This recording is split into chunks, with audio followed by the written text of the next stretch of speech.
Ao longo da minha carreira como desenvolvedor, eu já tive a oportunidade de fazer processos seletivos em várias empresas diferentes. Algumas delas, no caso, eram bem grandes, que eu tenho certeza que você já ouviu falar.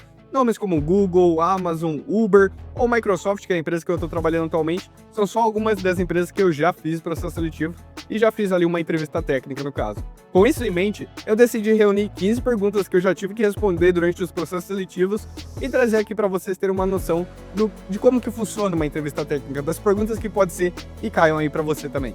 Bom, então sem mais enrolação, vamos lá para esse vídeo que eu acho que vai ser bem informativo para vocês. Então, bora lá!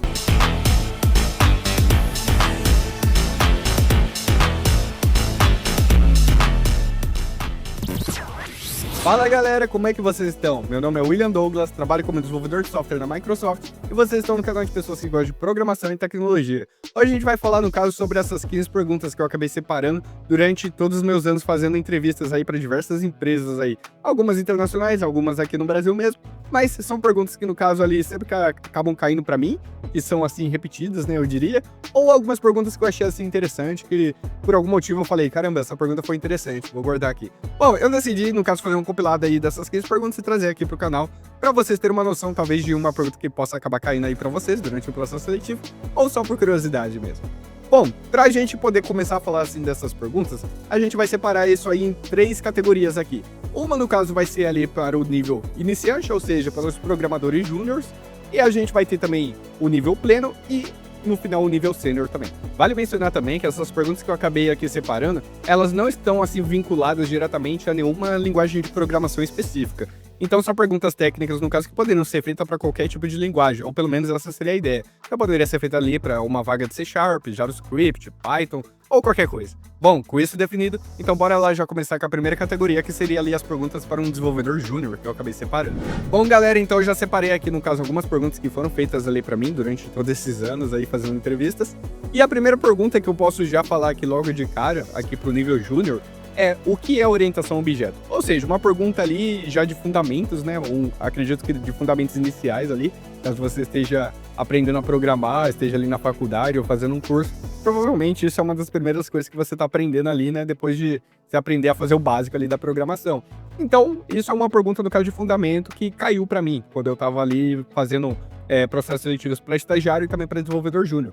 Então, o que é orientação objeto, por exemplo? Eu tenho uma resposta aqui, no caso que eu já deixei aqui pronta, e uma resposta válida para isso seria: a orientação objeto é um paradigma da programação que modela o sistema em torno de objetos, onde cada objeto combina atributos, métodos e uma referência única. Podemos dizer também que possuem 4 pilares, como abstração, encapsulamento, herança e polimorfismo. E ela serve para modularizar, reutilizar código e facilitar a manutenção. Então essa resposta foi basicamente mostrando ali o conceito, né, do que é orientação objeto. Então uma resposta no caso que o recrutador provavelmente ele estaria esperando você dar para uma vaga de desenvolvedor júnior ou talvez até mesmo para um estagiário. Seguindo aqui para a próxima pergunta, então, ela ainda está relacionada à orientação objeto no caso. E a próxima pergunta seria: qual a diferença entre classe e objetos no caso? Ou seja, se você está estudando ali orientação objeto, né, que é ali o início, seja você aprendendo, sei lá, Java, C#, JavaScript, qualquer uma dessas linguagens, provavelmente você vai ter se deparado ali com classes e objetos, e você deve ser capaz, no caso, de falar o que é uma classe, do que é um objeto, e qual que é a diferença entre as duas coisas também. Uma resposta válida que eu coloquei aqui é que podemos dizer que a classe é um molde e descreve quais dados e ações existirão. Já o objeto é a instância e memória criada a partir da classe. Então eu posso ter a classe carro, com vários atributos e métodos dentro, e a partir delas criar objetos na memória com valores diferentes, mas que mantêm a mesma estrutura da classe. Ou seja, basicamente eu estou falando, olha ali, a classe que eu tenho ali, né, na orientação objeto, é basicamente uma estrutura ali, que vai ter os atributos, os métodos que eu posso executar ali também, e o objeto não é nada mais, nada menos do que a instância criada dessa classe, contendo realmente as informações delas, no caso, né? Ou seja, basicamente essa seria uma resposta válida ali também, que o recrutador ele estaria esperando para uma pergunta dessa ali, numa posição aí como um desenvolvedor júnior. Bom, partindo para a próxima pergunta aqui, a próxima seria: explique o que é um loop e me dê um exemplo de uso. Basicamente é uma pergunta bem básica, assim, né, bem para iniciante, assim, eu acredito que seria até uma pergunta bem provável, assim, de cair para um estagiário, talvez. Que é basicamente você explicar o que é um loop ali dentro da programação, né, não é nem, tipo, dentro da programação orientada a objeto, é dentro da programação em si, né. Basicamente é você explicar ali quando que você consegue utilizar um loop, para que ele serve e essas coisas. Então, basicamente, você pode falar que na programação você tem o while, você tem o do while, você tem o for, você tem o for each, se você está falando de C#, né?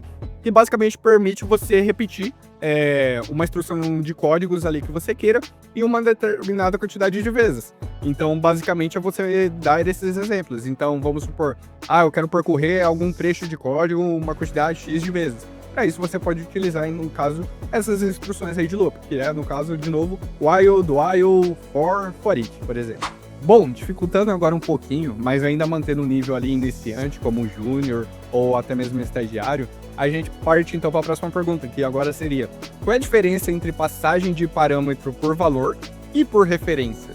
Daí, no caso, essa é uma pergunta ali que ele está testando o seu conhecimento para ver até onde você conhece ali, no nível iniciante ainda. Então, na orientação objeto, qual que é a diferença entre você passar o valor de uma variável para outra, passando o valor mesmo, e você passar por referência? Qual que é a diferença entre os dois, no caso, né?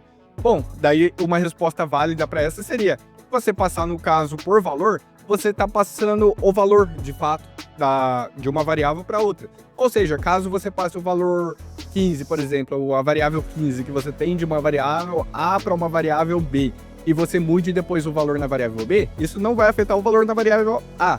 Mas se você, no caso, passar isso por referência, no caso, vamos manter o mesmo exemplo, o valor 15 da variável A para a variável B. Caso você passe a referência, no caso, da variável A para a variável B e altere depois o valor ali na variável B, isso vai refletir também na variável A. Afinal, ele só tem a referência do valor que está alocado na memória. Então, basicamente, essa é a diferença. Eu vou ler aqui a resposta, no caso, que poderia ser dado, mas é basicamente esse o conceito que você teria que falar ali para o recrutador. Então, basicamente, passar um valor por parâmetro para outra variável significa que você está passando um valor de fato, como se estivesse fazendo uma cópia desse valor de uma variável para outra. Agora, passar por referência, você está passando apenas o endereço na memória onde o valor da variável está guardado. Nesse cenário, se você passar o valor por parâmetro de uma variável A para uma variável B e mudar o valor na variável B, o valor na variável A não será afetado. Mas se você passar por referência, caso faça a mesma alteração depois, o valor será modificado para ambas as variáveis, pois ambas estão apontando para o mesmo lugar na memória. Ou seja, basicamente essa é a diferença entre você passar um valor, no caso ali, por referência e você passar o valor de fato, no caso. Então, basicamente, você deveria ser capaz ali de explicar para o recrutador isso e qual que é a diferença ali deles. Então, essa é uma das outras perguntas que pode cair para você também, se você estiver fazendo aí um processo seletivo ali para uma vaga de júnior, por exemplo. Bom, partindo aqui para a última pergunta aqui como desenvolvedor júnior, eu acredito que nesses exemplos aqui talvez seja a pergunta mais difícil que nós tenhamos aqui. A pergunta seria: qual a diferença entre métodos e classes abstratas e virtuais, no caso? Então, basicamente, ali é testando ainda o seu conhecimento para ver se você sabe falar o que é uma classe ou um método abstrato e o que seria elas virtuais também, e quais é a diferença entre as duas, no caso. Então, uma resposta válida aqui também para essa pergunta seria: a diferença entre métodos ou classes abstratas e métodos virtuais está no nível de obrigatoriedade e flexibilidade na herança. Uma classe ou método abstrato define uma estrutura que deve ser implementada pelas subclasses, ou seja, ele não possui um corpo, no caso de métodos, e força a subclasse a fornecer a lógica. Já um método virtual tem um comportamento padrão definido, mas pode ser sobrescrito se a subclasse quiser. Ou seja, basicamente ali quando você está tratando ali de classes e métodos abstratos, basicamente quando você herdar isso em uma subclasse ali, você vai precisar, no caso, fazer a implementação disso ali. Agora, quando você está tratando ali de um virtual, de um método virtual, por exemplo, ele já tem, no caso ali, o que ele faz dentro da própria classe Py, mas quando você herdar, no caso, em qualquer outra subclasse, você pode utilizar o override ali para poder substituir e fazer alguma alteração, né, no caso do que você quer executar ali de fato. Bom, então essas foram algumas perguntas, no caso, que foram feitas para mim enquanto eu estava fazendo processos seletivos ali para vagas de desenvolvedor júnior, e eu acredito que se você é uma pessoa ali que tá nesse nível aí de estagiário, indo para júnior, coisa nesse sentido, e você conseguiu responder a maior parte dessas perguntas, ou todas elas, eu acredito que vale assim, então, talvez vocês tentarem aplicar para outras vagas aí como desenvolvedor júnior, até para se desafiar, né, para ver se vocês conseguem responder a maior parte das perguntas também, ou coisa nesse sentido. Essas são algumas, no caso, que já foram feitas para mim, e que eu tive que responder em algum momento. Então, talvez acabe caindo para vocês também quando vocês estiverem fazendo seu processo seletivo. Agora, partindo para as vagas de desenvolvedor pleno. Eu acredito que durante toda a minha carreira, a maior parte das entrevistas que eu acabei fazendo foi para desenvolvedor pleno. Então, essa categoria aí, desenvolvedor pleno, foi um pouquinho difícil eu escolher as perguntas que foram feitas durante todos esses anos, mas eu acredito que eu consegui selecionar 5 aqui interessantes e eu acho que eu consigo compartilhar com vocês também. Então, partindo aqui então para a primeira pergunta aqui como desenvolvedor pleno que eu separei, seria então, explique a diferença entre acoplamento e coesão. Basicamente aqui isso nem pergunta né? Tá perguntando mais qual que é a diferença entre duas coisas ali, né? Distintas, basicamente. E ele é o avaliador que estivesse fazendo essa pergunta aí para você. Basicamente o que ele quer é só saber se você tem o conhecimento sobre essas duas coisas e se você é capaz também de falar qual que é a diferença entre ambas também. Eu separei uma resposta válida para isso aqui também, e seria: a diferença entre acoplamento e coesão está na forma como os componentes de um sistema se relacionam e se organizam internamente. Por exemplo, o acoplamento mede o nível de dependência entre módulos ou classes. Quanto mais uma classe depende de outra para funcionar, mais fortemente acoplada ela está. Já a coesão mede o quanto as responsabilidades dentro de um mesmo módulo estão relacionadas entre si. Ou seja, o quão bem o código dentro de uma classe ou função está focando em um único propósito. Resumindo, acoplamento é sobre a classe se relacionar com outras dependências e coesão é sobre o que uma classe faz internamente. Ou seja, isso é uma resposta que basicamente explica exatamente o que é um acoplamento e também o que é uma coesão e qual é a diferença dos dois. Então seria uma pergunta ali que eu acredito que um recrutador ali fazendo uma entrevista para uma vaga de desenvolvedor pleno poderia fazer uma pergunta para você. Pelo menos fizeram para mim, eu tive que responder isso ali na hora, né? Bom, a próxima pergunta que eu separei aqui, eu acredito que eu já tive que responder ela muitas vezes ali. Eu lembro que muitas empresas já acabaram me fazendo a mesma pergunta ali de um jeito diferente, mas é basicamente a mesma coisa. E no caso a pergunta seria: como você faz testes no seu código? Utiliza algum tipo de teste automatizado? Bom, basicamente isso aqui ele tá mais querendo saber como que você testa o seu código, né? Como que você tem certeza que o código que você escreveu vai estar funcionando, que não é simplesmente um negócio de escrevi, vou passar para frente, vou fazer meu pull request e é isso, né, e tudo mais. Não, isso basicamente o recrutador tá avaliando se você realmente se preocupa, no caso, ali com o seu código, se ele realmente está funcionando e tudo mais, e se você tem um hábito ali de fazer os seus testes automatizados nele, que é ideal que nesse momento, como desenvolvedor pleno, você sim já tem esse costume assim de fazer esses testes, né? Bom, uma resposta que eu separei aqui, no caso, seria sim, né? É a resposta que se espera. E costumo usar testes automatizados, principalmente testes unitários, com XUnit ou NUnit, para validar regras de negócio. Também aplico testes integrados quanto a dependências de banco de dados ou APIs. Integro esses testes à pipeline de CI/CD para garantir qualidade contínua do código. Ou seja, basicamente, o recrutador ele está mais interessado em saber o que você faz ali, né, para poder testar os seus códigos. E se você também tem esse hábito, né, de criar testes para o seu código. Isso eu acredito que seja uma coisa assim que você tem que, em algum momento, criar esse hábito. Vamos supor, ok, minha empresa não tem esse hábito de fazer testes automatizados. Mas talvez se você está trabalhando, por exemplo, em um projeto freelance ou em um projeto assim pessoal até talvez, fazer testes automatizados é uma maneira assim bem interessante de você manter a qualidade do seu código e garantir que tudo está funcionando ali que nem como os conformes, né, por assim dizer. Então, é uma coisa que eu recomendo sim, e se sua empresa não faz isso, comece a fazer, porque isso é uma pergunta que cai bastante assim nos processos seletivos, e quando cair é bom você já ter tido essa vivência aí, no caso, para conseguir responder também essa pergunta.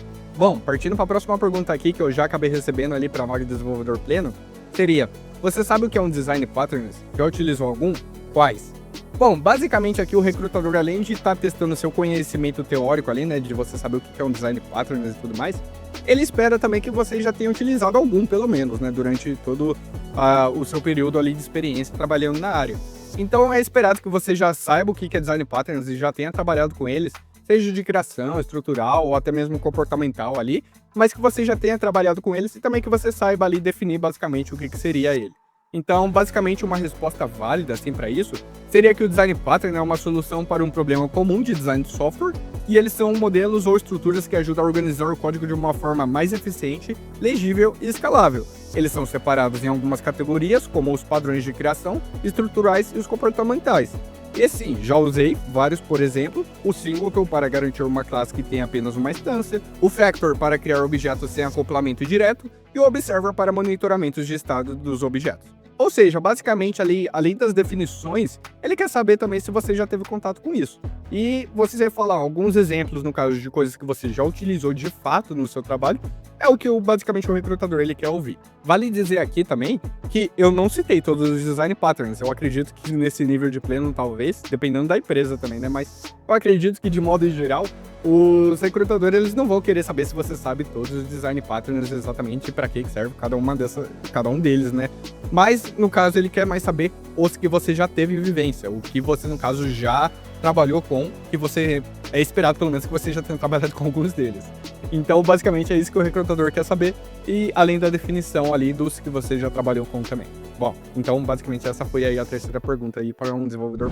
Bom, partindo aqui agora para a próxima pergunta, seria: qual a diferença entre programação multithread e o uso de um event loop para lidar com concorrências?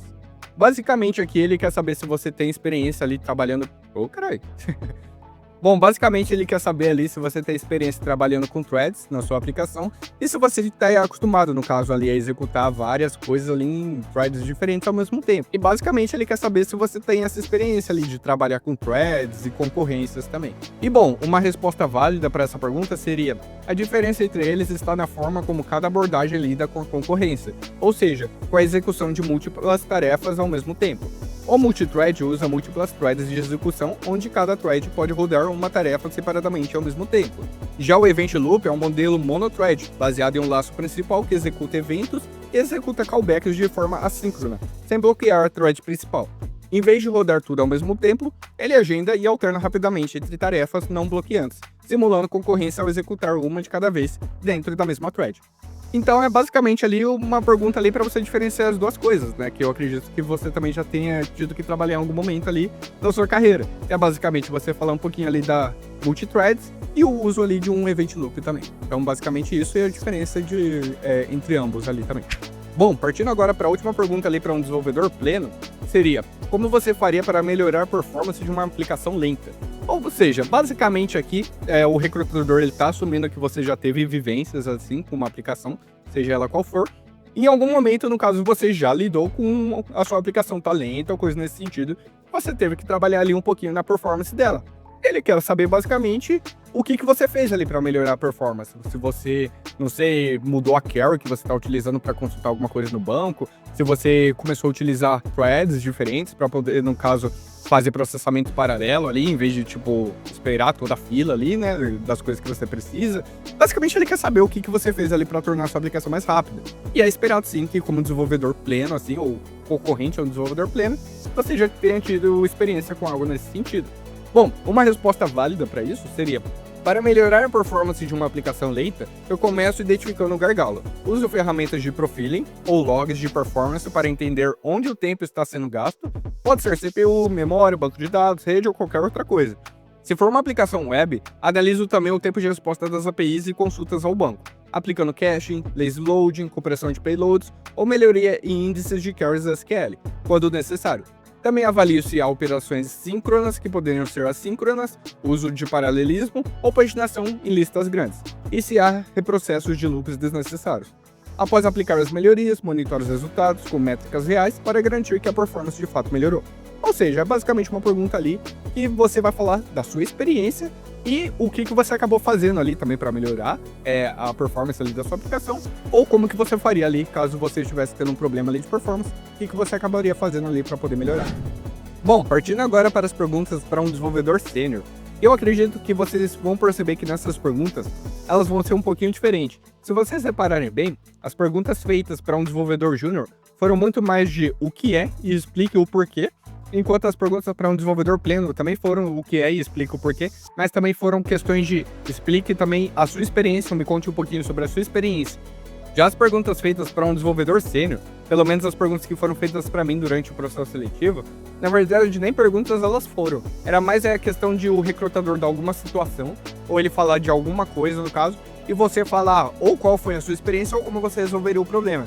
Então ele vai perguntar qual é a sua experiência com tal coisa, ou ele vai tirar uma situação de falar como que você lidaria com isso, e basicamente você vai fazer isso. Então eu acredito que é uma entrevista que não é com tantas perguntas assim sobre tipo, o que é isso, sabe, coisa nesse sentido. E se espera que um desenvolvedor sênior já tenha tido bastante experiência na área. Então eles vão focar muito mais ali em perguntar para vocês, perguntar sobre a sua experiência e também querer saber, no caso ali, simulando várias situações, o que você faria ali para saber como que você pensa e como que você estrutura os seus projetos. Bom, mas ainda assim eu separei 5 aqui no caso e eu vou ler aqui para vocês verem como que seria mais ou menos. Bom, começando então pela primeira pergunta aqui que poderia ser feita para um desenvolvedor sênior, seria: se você precisasse criar um projeto de back-end do zero, como você estruturaria em termos de camadas layers? Ou seja, basicamente aqui é uma pergunta que ele quer saber como que você estruturaria ali um projeto, provavelmente uma API ali, né? Ali de back-end, e utilizando esse processo de camadas aqui, né? Dos layers, no caso. Como que você faria isso? Ou seja, basicamente ele está testando o seu conhecimento ali de como que você iria montar uma API do zero. Não é mais tipo uma pergunta de, o que que é isso? Ou explica o que que é isso. É mais uma questão de você falar a sua experiência e o que que você faria baseado na sua experiência, entendeu? Bom, uma resposta que eu daria aqui, por exemplo, seria: se eu fosse criar um projeto de back-end do zero, eu estruturaria em camadas bem definidas, seguindo o princípio de separação de responsabilidades. Usaria algo como controllers, responsável por receber as requisições HTTP e devolver as respostas, lidando com validações iniciais e chamadas para o serviço. Usaria também application, contendo a lógica ali do negócio da aplicação, orquestrando chamadas entre entidades, repositórios e outras dependências. Teria também o domain, onde ficariam as entidades, interfaces e regras de negócios pura, independente de frameworks externos. E teria, por fim, o infrastructure, que iria lidar com as persistências de dados, implementando repositórios, acessos ao bancos, chamadas externas e integrações. Essa estrutura facilitaria manutenções, testes e escalabilidade, permitindo trocar partes da aplicação, como banco de dados, sem afetar a lógica central. Ou seja, basicamente com isso, eu acabei de dar um exemplo ali de como que eu iria estruturar um projeto back-end, provavelmente uma API, do zero, basicamente, né? Desde ali do começo ali dos controllers até a implementação ali da regra de negócio e tudo mais. Então, basicamente é isso que o recrutador ele iria querer ouvir ali de você durante o processo seletivo. Bom, partindo para uma próxima possível pergunta ali para uma vaga de desenvolvedor sênior, ela poderia ser algo assim: como você lidaria com uma aplicação monolítica que precisa ser migrada para microserviços? Basicamente, ele quer saber ali como que você iria fazer ali para mudar todo um projeto que já existe ali, né? Um projeto monolítico, para ele começar a utilizar ali microserviços. E uma resposta assim que você poderia dar para uma pergunta assim seria: eu começaria analisando a aplicação para entender bem os seus módulos, dependências e pontos de acoplamento. Depois identificaria os domínios mais bem isolados, ou mais críticos para escalar, e começaria por eles. A migração seria feita de forma incremental, extraindo esses módulos para os microserviços independentes, com as suas próprias APIs e bancos de dados. Garantiria a comunicação entre os serviços com REST ou mensagens assíncronas, usando padrões como API Gateway, Services Discovery e Circuit Breaker. Durante o processo, manteria testes automatizados e monitoramento, para ter certeza que o sistema continue funcionando. A ideia não seria reescrever tudo de uma vez, mas sim evoluir o monolítico gradualmente. Ou seja, basicamente essa resposta ali ela aborda todo o processo, né, do que eu faria para fazer essa migração e também os cuidados ali que eu acabaria tendo ali durante essa migração também. Bom, eu acredito que isso seja uma pergunta interessante assim também, que foi uma que eu acabei recebendo assim também. E é uma pergunta interessante porque ele é mais focada em saber como que você lidaria com isso, sabe? Tipo, não é uma resposta exatamente correta, não é exatamente uma receita de bolo que só tem uma resposta certa, sabe? Então, essa eu acredito que seja assim a diferença entre essas perguntas de sênior para de pleno ou talvez de júnior. E é mais focado na sua experiência e no que você faria, ao invés de tipo ser uma pergunta, uma resposta assim já concreta, sabe? Tipo, essa resposta é tipo preto no branco, sabe? Tipo, é isso e pronto. Bom, partindo agora para a terceira pergunta ali que pode ser feita ali para uma vaga de desenvolvedor sênior, poderia ser algo como: você já lidou com concorrência e paralelismo? Como resolveu problemas relacionados a isso? Bom, isso foi outra pergunta que eu acabei recebendo aí para uma vaga aí como desenvolvedor sênior. E basicamente, além de saber se você já teve experiência com isso, o que a essa altura eu acredito que sim, quer saber no caso como que a pergunta ela quer saber mais como que você resolveria no caso problemas entre essas duas coisas. Uma resposta válida para isso poderia ser: sim, já trabalhei com concorrência e paralelismo, principalmente em cenário onde múltiplas tarefas precisam ser executadas simultaneamente ou acessar recursos compartilhados. Para lidar com isso, utilizei a Sync Await para tarefas assíncronas e tasks, ou Parallel quando eu precisava de paralelismo real. Em caso de concorrência, usei mecanismos como lock e coleções, thread safe, como Concurrent Dictionary para evitar conflitos e garantir a integridade dos dados.